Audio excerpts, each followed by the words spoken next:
Eu sou a Lúcia Moisés, psicóloga, neuropsicóloga, especialista em reabilitação cognitiva e escritora. Legal. Eu gosto muito da parte da terceira linha da psicologia, que é humanista. Eu gosto muito também dessa. Então, eu sinto como é o paciente. Eu tento sentir qual a linha que vai ser mais adequada para ele.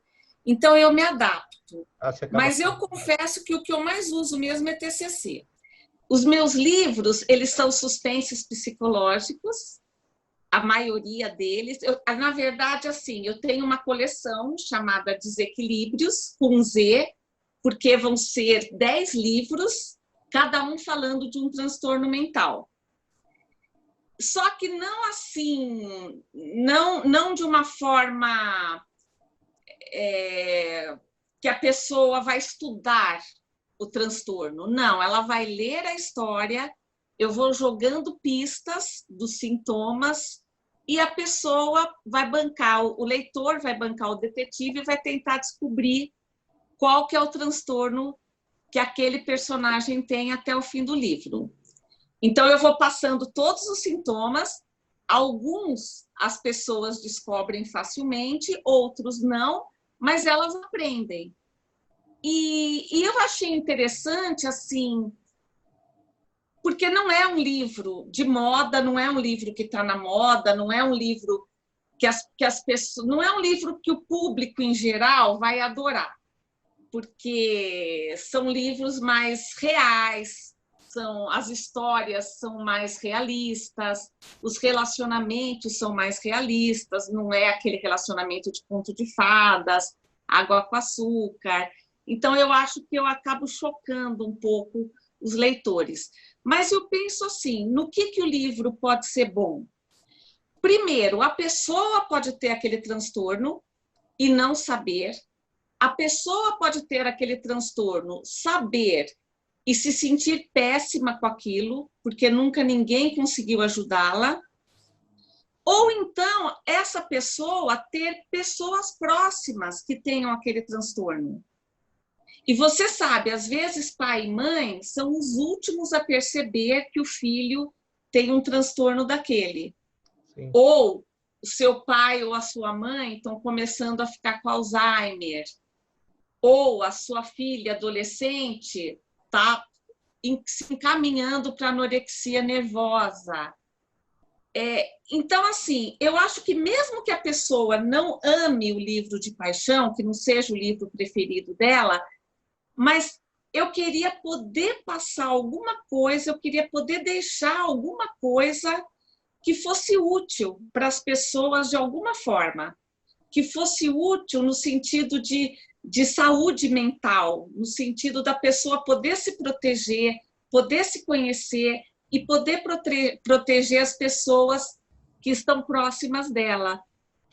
Mas eu posso, por exemplo, indicar para algum paciente para entender melhor o momento que ele esteja passando.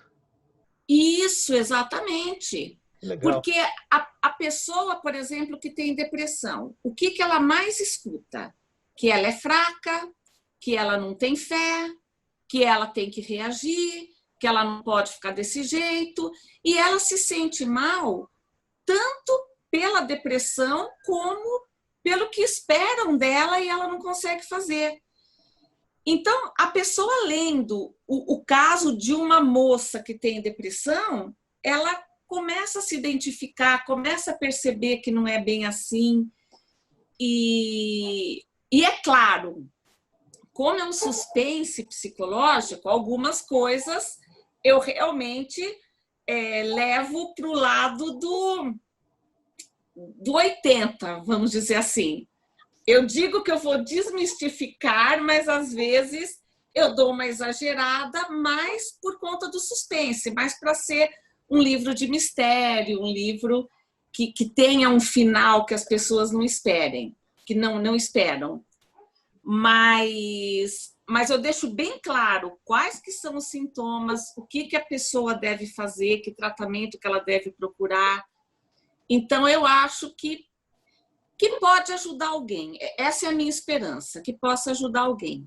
Você falou que fala de sintomas, fala dos problemas mesmo que a pessoa acabe passando, né? Tem uma série famosa na Netflix, a 13 Reasons Why, não sei se você chegou a assistir, que fala sobre bullying, acaba até nos inícios dos episódios e nos finais dos episódios eles falam que a série não é uma série leve. Claro que eles não falam com essas palavras, mas eles indicam um site para quem estiver passando por problemas até de bullying, vai procurar esse site, que não é uma série recomendada para todas as pessoas, porque ela traz ali mesmo cenas, imagens de reais, de reais entre aspas, são atores, Sim. mas são imagens que acontecem. Então eles falam tudo em cima disso, então não é aconselhado para todas as pessoas. Quando você falou dos seus livros de partes reais mesmo, você acha que eles acabam ali atingindo de uma maneira até um pouco aquele cutucão mesmo na pessoa, e seria alguns livros deveriam ter alguma supervisão dos pais, até pensando que um adolescente vai ler um livro desse, seria legal os pais acompanharem essa leitura? Sim, eu acho que o adolescente, sim, porque é um livro, a princípio, para adultos. Tá. Apesar de que tem os transtornos dos adolescentes, o livro aborda esses transtornos também.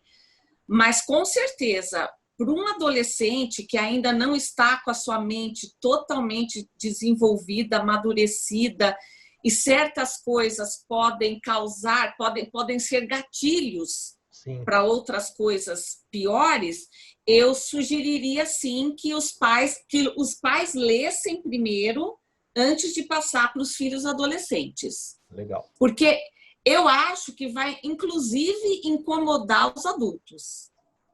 Algumas coisas, se pegar ali naquela feridinha, vai incomodar. Legal. Já que você falou desses livros, como que quem está assistindo consegue adquirir? É livro físico, livro que compra num Kindle, por exemplo? Como que eu consigo esses livros? Olha, até o sexto da coleção Desequilíbrios tem no meu site, e você pode comprar também direto na editora, que é a Escortete. Tá. Assim, o sétimo, ele só tem, todos esses tem na Amazon, no Kindle, e o sétimo, por enquanto, só tem na Amazon. Eu ainda não publiquei o livro físico. Então, eu já lancei até o sétimo, mas físico só até o sexto. O sétimo só no Kindle. O seu site... E os 10 já estão prontos, só falta eu lançar. Só falta lançar. O meu site é www.luciamoisés.com.br. Você tem redes sociais que você divulga também? Sim, o meu Instagram, @lucia.moisés com Y, e o Facebook é Lúcia Moisés também, com Y. Eu consigo comprar também o livro pelo seu site? Consegue, aí vai autografado, bonitinho. Melhor então pelo site.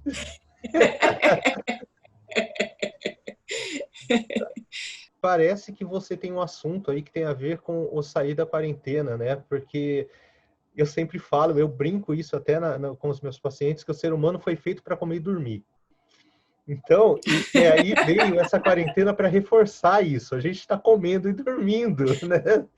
E a gente vai acostumar, a gente vai ficar muito acomodado com isso tudo. E como que vai ser o pós isso? Como que vai ser isso? Você tem algum livro específico ou você pode trazer isso para a gente? Do pós-quarentena? O que eu posso falar nesse exato momento é sobre o artigo que eu escrevi da Síndrome da Cabana. Legal. Que é justamente, que ele aborda justamente essa situação que nós estamos vivendo.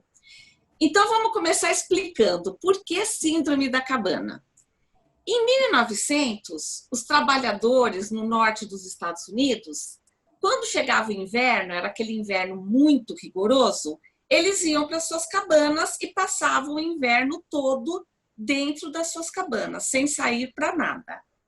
Quando o inverno terminava, eles não queriam mais sair. Eles tinham medo de sair, eles não queriam mais voltar à vida normal. Esse medo que a pessoa passa a sentir depois de um longo período de isolamento é a síndrome da cabana. O nosso cérebro, ele se adapta àquela situação e ele passa a entender que só dentro da nossa casa a gente está seguro, a gente está protegido. Então, a rua passa a ser uma selva, passa a ser um lugar de guerra. E a pessoa não quer mais sair. Hoje, é claro, a gente ainda tem o medo da contaminação, a gente ainda tem o medo do vírus. Então, não necessariamente quem está com medo de sair nesse momento está com a síndrome da cabana. Mas vamos imaginar que chegou a vacina. Já tem vacina, todo mundo tomou a vacina, não tem mais perigo de contaminação e nem assim a pessoa quer sair. Ela resiste, ela tem medo. Só de pensar em sair, ela começa a ter aqueles sintomas até da síndrome do pânico, começa a ter taquicardia, começa a sentir, que acha que vai desmaiar, começa a sentir tontura, ou então ela começa a ter depressão, começa a ficar numa depressão muito grave. Então, a cabeça da pessoa já não é mais a mesma de quando ela entrou na quarentena. Agora, só a casa dela é segura. E as ruas não existem mais para ela. Ela não quer mais sair. Então, esse sentimento, esse medo que é gerado, não é um medo, como você falou, pode até ser meio a síndrome do pânico. Então, acaba sendo um medo que vai gerar uma ansiedade sem nenhum assunto específico, uma ansiedade generalizada aí. Porque a síndrome da cabana veio de uma época que não existia o problema da contaminação, era o inverno. Então, agora, talvez exista aí uma coisa mais potencializada, até por causa da contaminação. Sim, eu acho que no momento a contaminação, o medo do vírus vai potencializar a síndrome da cabana. No momento vai, mas depois vai ficar só a síndrome da cabana. Porque mesmo antes da quarentena, mesmo antes do vírus, já havia pessoas que não saíam de casa. Elas começaram a trabalhar em home office, elas começaram a pedir tudo pela internet, assim, porque achavam mais cômodo. Sim. Depois de um tempo, elas não saíam mais de casa para nada. Nada, nada, nada. Sair de casa se tornou assustador para essas pessoas. Então, nesse momento, nós temos um agravante que é o vírus. Mas a síndrome da cabana, a princípio, independe desse medo. É o cérebro mesmo que ele faz as suas conexões, que ele muda a sua forma de pensar e ele acaba se adaptando a uma situação que agora aquela situação é a correta. Agora aquela situação é a certa. Então, sair de casa não é mais uma opção. Existe uma diferença da síndrome da cabana com a agorafobia, que é a pessoa não conseguir sair de casa, tudo? Isso, a síndrome da cabana leva à agorafobia. E a agorafobia leva a uma síndrome da cabana, vamos dizer assim. É igual a síndrome do pânico. A síndrome da cabana pode virar uma síndrome do pânico. E a síndrome do pânico acaba virando uma agorafobia, que acaba virando uma síndrome da cabana. Então, a síndrome da cabana não é um transtorno mental, não é uma doença, é uma situação normal, mas ela pode virar uma síndrome do pânico, ela pode virar uma depressão, ela pode virar uma ansiedade generalizada, enfim, ela pode virar um transtorno se ela não for tratada. E o tratamento para isso? Seria o mesmo porque agora estamos na quarentena, acabamos não conseguindo fazer até sessões presenciais.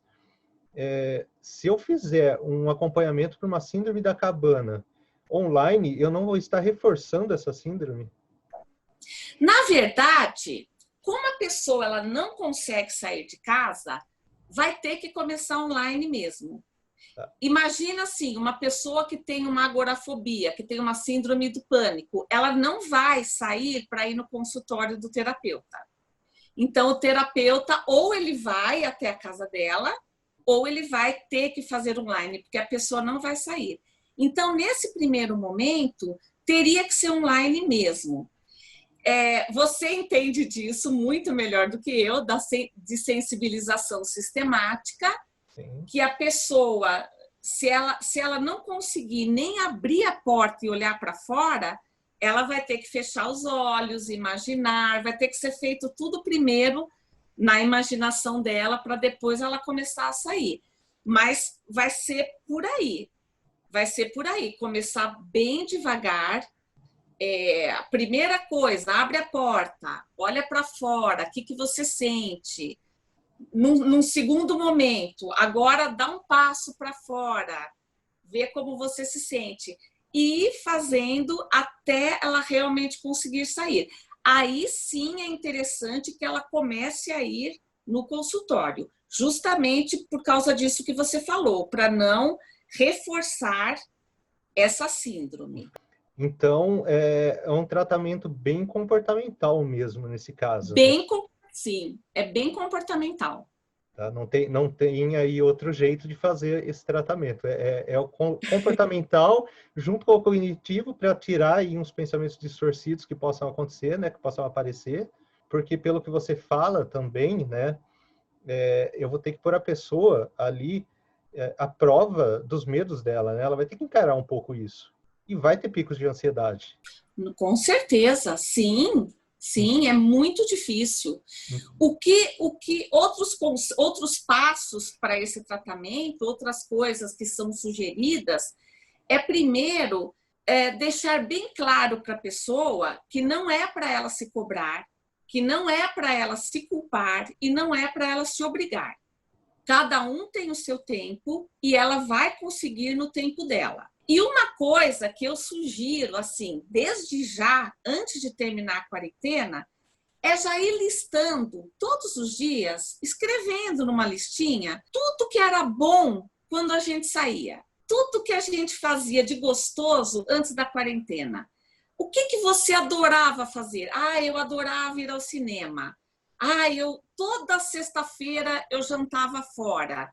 Nossa, eu estou morrendo de saudades dos meus netos, estou morrendo de saudades dos meus filhos, estou morrendo de saudades dos meus pais. Aquele churrasquinho na casa do Alberto era tão bom. Então, é para a pessoa já começar a condicionar a mente dela de que é gostoso sair, de que é bom sair. Vai anotando todos os dias, antes mesmo da quarentena acabar. Para quando chegar no fim da quarentena, o cérebro dela já vai estar assim, vai estar mostrando para ela que é bom sair. A pessoa vai começar a sentir desejo de sair. Mesmo que ela não consiga, já tem uma sementinha lá, fazendo com que ela queira sair dessa síndrome, porque sair é bom. Já que você falou que tem vários livros, tem algum que você indica para esse tema? Você não escreveu nenhum em relação à cabana, pelo que você falou. Você escreveu um texto, né? Que saiu. Aonde que saiu esse texto? Esse é um artigo que eu escrevi. Artigo científico? Não. É um artigo do meu estudo, da minha experiência, das minhas leituras. E aonde que tá? Não é Se alguém científico. quiser ler, aonde que está esse artigo? Eu vou colocar no meu site, ainda essa semana eu vou deixar esse texto lá no meu site, mas saiu em vários blogs, saiu em várias revistas, em vários canais de televisão. Eu coloco normalmente tudo que sai, eu coloco no Instagram. E eu vou colocar de novo para as pessoas que começarem a acompanhar a partir de agora. Eu vou repetir, vou colocar de novo para que as pessoas possam acompanhar. Mas essa semana mesmo eu já vou colocar no meu site, a pessoa pode ler no meu site. E quanto aos livros que você perguntou, o livro que eu indicaria para isso é o livro que eu ainda não publiquei, que é o que vem depois da coleção Desequilíbrios, que foi uma coincidência enorme. Eu já tinha praticamente terminado esse livro quando a quarentena começou. Então, eu achei, assim, não querendo estragar o livro, mas não tem nada a ver com vírus, não é uma questão de vírus, mas é uma questão de isolamento e de quarentena. Você falou que o livro terminou quando a quarentena começou. Pois é, eu achei uma coincidência tão incrível, eu falei, mas o que é isso? E aí, o que eu comecei a fazer? Comecei a usar a minha experiência e a de outras pessoas que concordaram em me ajudar, em colaborar comigo, para eu enriquecer o meu livro, porque agora não era só das minhas leituras, não era só dos meus estudos, era uma situação real que eu mesma poderia colocar. Eu virei personagem do meu livro. Isso que eu achei muito engraçado. Olha, é incrível, mas essa quarentena, por pior que seja, eu não gostaria que tivesse acontecido. Por mim, nada vale ter acontecido isso que aconteceu. Mas, pensando em transformar o limão em limonada, que é o que todo mundo sempre diz nas crises, né? Sim. Vai enriquecer muito o meu livro, essa experiência. Eu achei assim que eu consegui tirar uma coisinha boa desse caos, dessa tragédia. E, bom, você falou que atende em clínica. Você tem alguma faixa etária específica que você atende? Não, atendo todas. Principalmente porque eu faço reabilitação cognitiva. E reabilitação cognitiva tem muita criança, muito adolescente, que tem TDAH, que pode ter dislexia, embora a dislexia eu vou compartilhar com uma fono, mas assim, muitos idosos por causa de problemas de memória. Então, eu atendo todas as idades. Para ficar claro para quem está assistindo, a reabilitação cognitiva, você consegue dar uma resumida no que seria? Imagina que uma pessoa teve um AVC e a pessoa tinha uma ótima memória, a pessoa fazia grandes planejamentos, era um gerente de uma empresa. E na empresa, como é que eu vou dizer? A função dele é tomada de decisão, é planejamento. E, de repente, ele teve esse AVC e ele não consegue fazer mais nada disso. Não necessariamente perdeu, mas ele teve um déficit no lobo que trabalha, não sei se eu estou falando muito complicado, muito chato, mas, enfim, a pessoa teve um AVC ou a pessoa bateu a cabeça num acidente de carro. Ela era uma pessoa normal, que tinha todas as funções perfeitas e, de repente, ela não tem mais. Algumas coisas na vida dela não estão mais funcionando como funcionavam. Então, a reabilitação vai tentar trazer essas funções de volta para essa pessoa, para que ela possa viver novamente como ela vivia antes. Ou crianças e adolescentes com TDAH. Elas não conseguem se concentrar, elas vão mal na escola, são taxadas de burra, embora elas não sejam burras de jeito nenhum, mas elas têm esse déficit de atenção.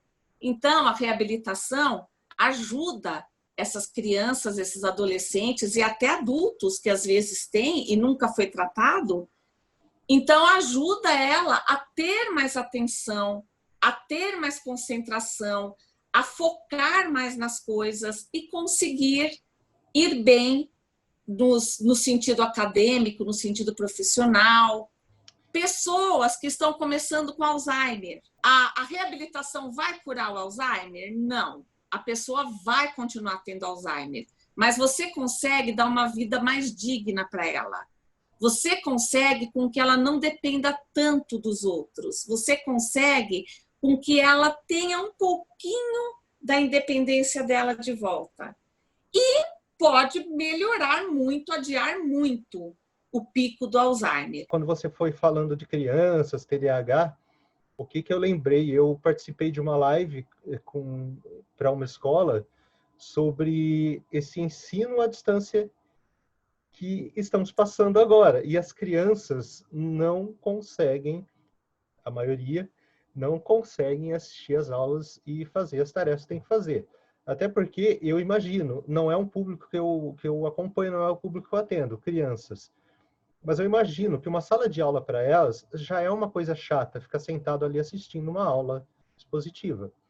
Só que ali ainda existe interação com outras pessoas. Na situação quarentena, elas estão na frente de um computador, sem interagir com ninguém, obrigadas a fazer uma coisa que elas não estão gostando.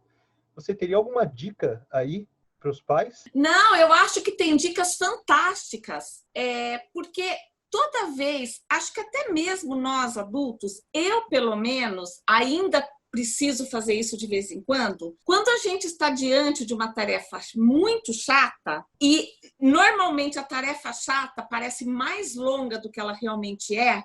Às vezes ela é longa, mas às vezes ela parece muito longa porque é muito chata. Então, o que eu faço? Eu quebro essa tarefa em partes. É claro, não dá para as crianças fazerem isso numa aula online com o professor ali exigindo que ela preste atenção o tempo todo.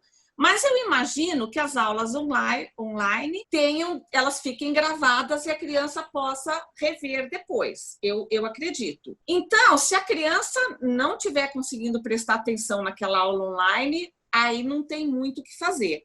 Mas, quando ela for assistir novamente, quando ela for ver aquele vídeo que está gravado, divide aquela tarefa em tarefas pequenas. Então, por exemplo, a criança consegue prestar atenção em quanto tempo? 10 minutos é o máximo. Depois de 10 minutos, ela já está voando. Então, não tem problema. 10 minutos a criança vai assistir.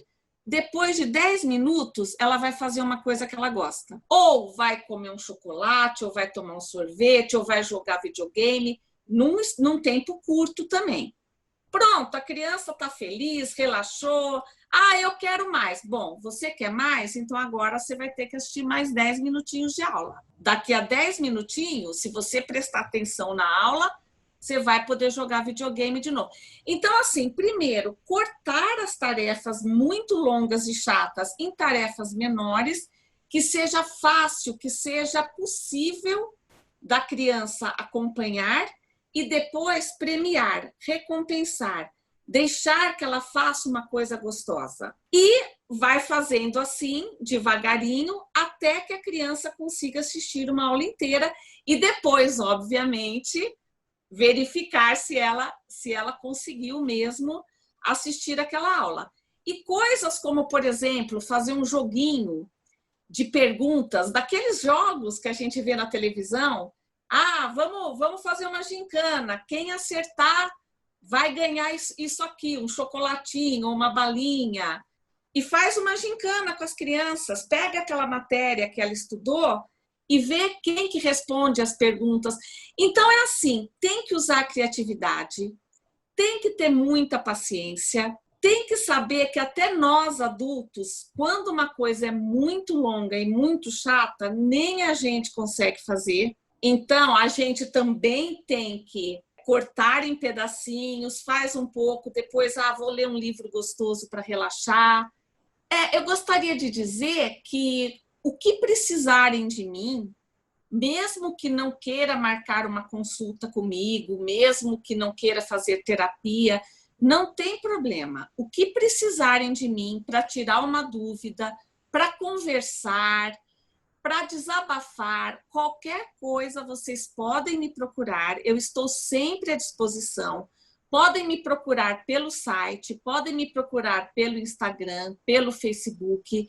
Eu estou sempre à disposição para ajudar, para tentar tornar esse caos, essa crise, uma coisa mais leve para você, tentar tirar um pouco a sua dor. Não sei se eu vou conseguir, mas se você quiser a minha ajuda, eu posso tentar. Então, independente de fazer ou não uma terapia comigo, pode me procurar sempre que você quiser. Eu não sei tudo, ainda tenho muito que estudar, muito, muito, muito, mas o que estiver ao meu alcance, o que for parte do meu conhecimento, eu com certeza vou passar para você sem problema nenhum.